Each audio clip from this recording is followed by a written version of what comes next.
Hello friends, તો આજે તમારી સાથે હું ટામેટાની સ્લાઇસ એટલે કે કચુંબર માટે તમે એક સરખા ટામેટા કાપી શકો તેનો આઈડિયા શેર કરું છું. તો ટામેટું લેવાનું અને આ રીતની કાંટા ચમચી આપણા બધાના ઘરે હોય છે તો તેને આ રીતે ટામેટાની અંદર થોડી ફસાવી દેવાની. ત્યાર પછી ધારવાળું જે ચપ્પુ હોય એટલે કે શાર્પ ચપ્પુ જે હોય તે લઈ લેવાનું અને આ રીતે આપણે તેને કટ કરવાની છે.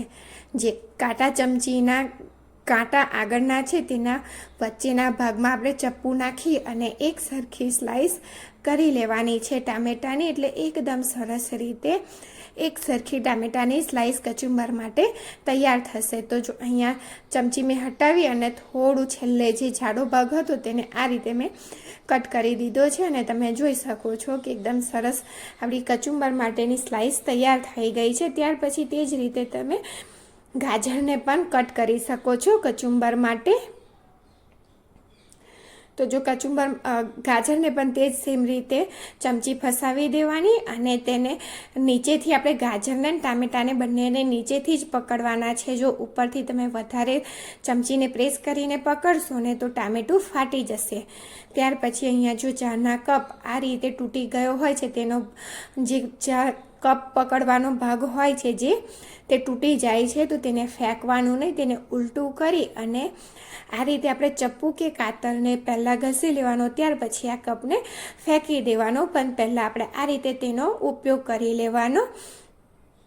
ત્યાર 1 કિલો લીંબુના રસના છોતરા છે. અહીંયા મેં લીંબુને પાવડર બનાવ્યો છે અને થોડા લીંબુને મેં લીંબુના રસને ફ્રોઝન કર્યો છે. તો તેનો આઈડિયા પણ તમારી સાથે નેક્સ્ટ વિડીયોમાં શેર કરીશ.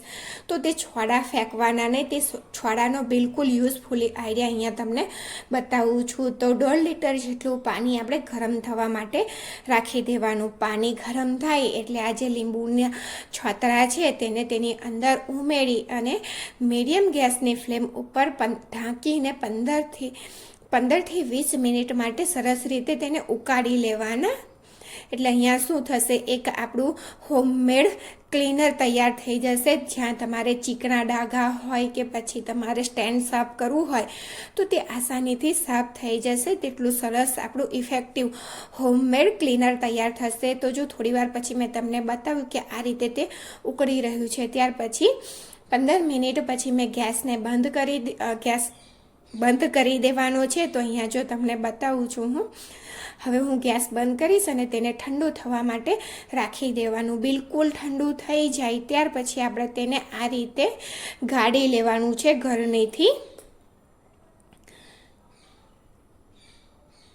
તો જો અને લીંબુના આ છોતરાને પણ આપણે હાથેથી આ રીતે દબાવી પ્રેસ કરતા જઈ અને તેમાંથી પણ પાણીનો ભાગ કાઢી લેવાનો છે.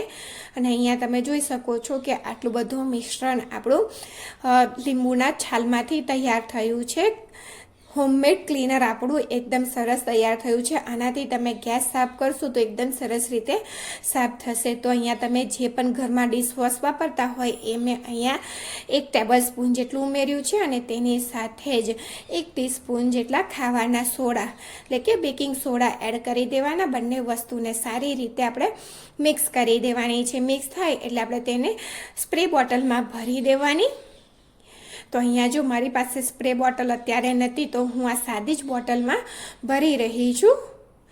અને જ્યારે તમારે સાફ કરવું હોય કિચનની ટાઇલ્સ તો એકદમ સરસ રીતે સાફ થઈ જશે. તેનો આઈડિયા હું આગલા વિડીયોમાં જરૂરથી તમારી સાથે શેર કરીશ.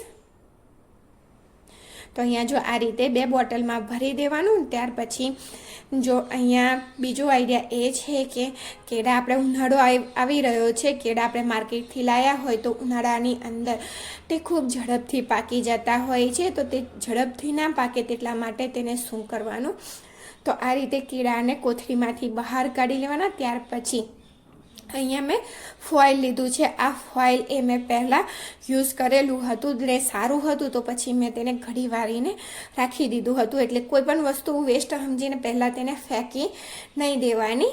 ત્યાર પછી આ રીતે જો ઘડી ખોલી લીધી અને જે કેળાના ઉપરનો ડીચિયાનો ભાગ જે છે